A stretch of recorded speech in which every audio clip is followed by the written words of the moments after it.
दुर्गापुर की साम्राज्य वो दुर्गापुरम की साम्राज्य था।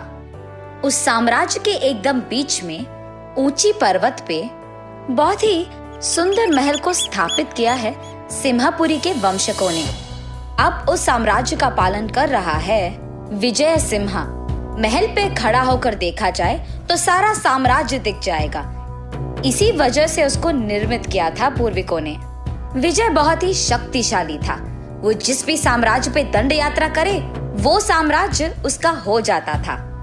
युद्ध भूमि पे विजय सिम्हा का साहस देखना बहुत भयंकर था। वो उसके साम्राज्य में मौजूद प्रजा की बहुत अच्छी ख्याल रखता था। उस साम्राज्य के चारों ओर विजय सिम्हा की तरह पालन करने वाला कोई भी राजा नहीं था। विजय सिम्हा की कई दंडयात्रों में से एक में 2 राजा उसके सामने हार कर प्राण भिक्ष मांगते हैं। उनमें से एक भरत था और दूसरा नरसिम्हा। तब विजय सिम्हा उन दोनों के प्राण को बख्शकर उसी के साम्राज्य में उन दोनों राजाओं को छोटे पदवों में रखता है। उन दोनों को ये आदेश देता है कि उसके राज्य में जो भी मुसीबतें हैं वो उन तक लाए। कुछ समय तक वो दोनों ठीक थे। उस साम्राज्य में मुसीबतों को देखकर, समझकर, उन्हें जाकर उनके राजा को बताकर उसका परिष्कार निकालते थे। लेकिन कुछ दिन बाद भरत को अहंकार आता है। मैं इस राजा का सेवक बनकर नहीं रह पाऊंगा, ऐसे सोचता है। तब भरत नरसिम्हा के पास जाकर ऐसे कहता है, नरसिम्हा, मुझे इस राजा के पास सेवक की तरह नहीं रहना है। भरत, क्या तुम भूल गए? अगर हम यहाँ से चले गए तो वो हमारा जान ले लेगा। अगर हमें यहाँ से जाना है तो कुछ गलती करना है। राजा को क्रोधित करने वाले काम करना होगा। तो फिर क्या करे भरता, तुम ही बताओ। मुझे एक उपाय सूझा है नरसिम्हा।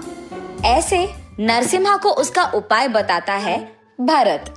उसके बाद एक दिन जब राजा साम्राज्य में नहीं था, वो दिन देखकर उनके योजना को लागू करते हैं ये दोनों। दुर्गापुरम साम्राज्य में आखिर में रहने वाली दुर्गा देवी मंदिर में मौजूद देवी के लिए गहने बनवाने के लिए राजा ने सबके पास पैसे लेने के लिए कहा है। ये बोलकर वो गांव में मौजूद सारे लोगों से पैसे लेते हैं। भरत और नरसिम्हा प्रजा से ये कहते हैं कि वो दोनों खुद इन गहनों को बनवाने के लिए जिम्मेदारी ले रहे हैं। भरत उन गहनों को रागी से बनवाकर उन पे सोने का रंग लगवाता है। देखने में तो वो सच्ची सोने के ही आभरण लगते हैं। भरत तब उन गहनों को दुर्गा देवी के सामने पेश करता है। प्रजा तो यही सोचती है कि वो सब सच है। भरत और नरसिम्हा की योजना ये थी कि वो सारी प्रजा से ये कहे कि उनके राजा ने सोने का गहने बनवाने के लिए पैसे लेकर रागी से गहने बनवाता है। इसी कारण वो ये प्रजा से कहलाना चाहते हैं कि उनकी राजा ने उनको धोखा दिया है। और ये भी कि बहुत पहले से बहुत बार राजा यही करते आए हैं। प्रजा की संपदा का वो मजा ले रहे हैं, ये कहलवाना चाहते हैं।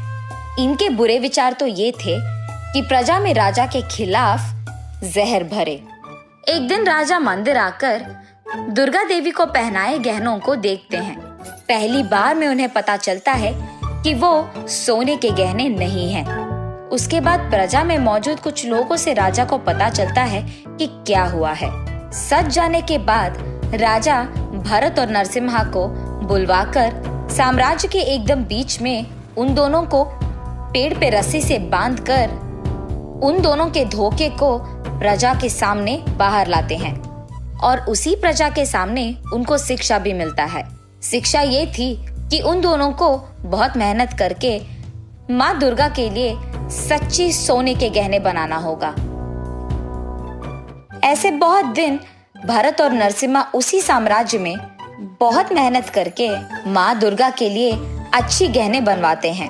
और क्योंकि विजय सिम्हा दयालु था, वो इन दोनों की पहली गलती को माफ करके वापस उन्हें अपने आस्थान में लेकर हमेशा की तरह उनको साम्राज्य की ख्याल रखने कहता है। लेकिन ये दोनों अपने दिमाग में राजा के खिलाफ जहर भरते हैं कि उन दोनों को प्रजा के सामने पेड़ से बांधकर अपमान किया था। उस अपमान का सहन ना कर पाने के कारण भरत और नरसिम्हा दोनों राजा के कत्ल करने की सोचते हैं। लेकिन विजय सिम्हा पहले से ही होशियारी से 2 गूढ़ाचारियों को उन दोनों पर नजर रखने के लिए कहता है। इसीलिए वो दोनों गूढ़ाचारी इन दोनों के बुरे विचार के बारे में राजा को कह देते हैं और विजय सिम्हा क्रोध में इन दोनों को एक सबक सिखाने की फैसला लेता है। कुछ दिन गुजरने के बाद विजय सिम्हा ये घोषणा देता है कि उसकी शादी का दिन है और बस उसका सारा साम्राज्य और प्रजा उस दिन को एक त्योहार की तरह मनाते हैं। उसी संदर्भ के कारण विजय सिम्हा नरसिम्हा और भरत को उसके आस्थान में बुलाकर उनको खाना परोसता है, लेकिन राजा कुछ नहीं खाते हैं। भरत को शक आने के कारण राजा से वो ऐसे पूछता है, राजा आप भी तो हमारे साथ खा सकते हैं। नहीं भरता, वहां रानी मेरी इंतजार कर रही है, तुम लोग खा लो। ये बात सुनकर वो दोनों वापस खाने लग जाते हैं। विजय सिन्हा उसमें नींद की गोली मिलाते हैं और इसी कारण खाते खाते ही भरत और नरसिम्हा बेहोश हो जाते हैं। जैसे ही वो आंख खोलते हैं वो अपने आप को साम्राज्य के बीच पेड़ पे पाते हैं और उनके सामने राजा क्रोधित होकर बैठे हुए होते हैं। उनको देख ये दोनों राजा हमें माफ कीजिए ऐसे विनती करते हैं। तब राजा, मैंने तुम लोगों को बहुत मौके दिया है, लेकिन तुम लोगों ने मेरी कत्ल करने की योजना की, अब मैं तुम्हें माफ नहीं करूंगा।